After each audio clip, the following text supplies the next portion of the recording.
Hexadecimal addition অর্থাৎ হেক্সাডেসিমালের যোগ। এখানে আমাদের দুটো সংখ্যা আছে, দুটো রাশি আছে 279 FB3।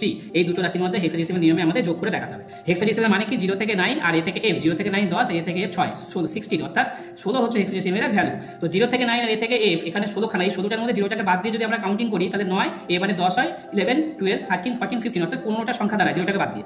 আমাদের নিয়ম হচ্ছে যদি আমাদের যোগফল উপর আর নিচের সংখ্যার মধ্যে যোগফল যদি 15 বা 15 কম হয় তাহলে সেটা সেই উপরটা বসে যাবে, আর যদি যোগফল 15 বেশি হয় তাহলে তাকে আমরা 16 দিয়ে মাইনাস করবো, অর্থাৎ হেক্সার ভ্যালু দিয়ে মাইনাস করবো।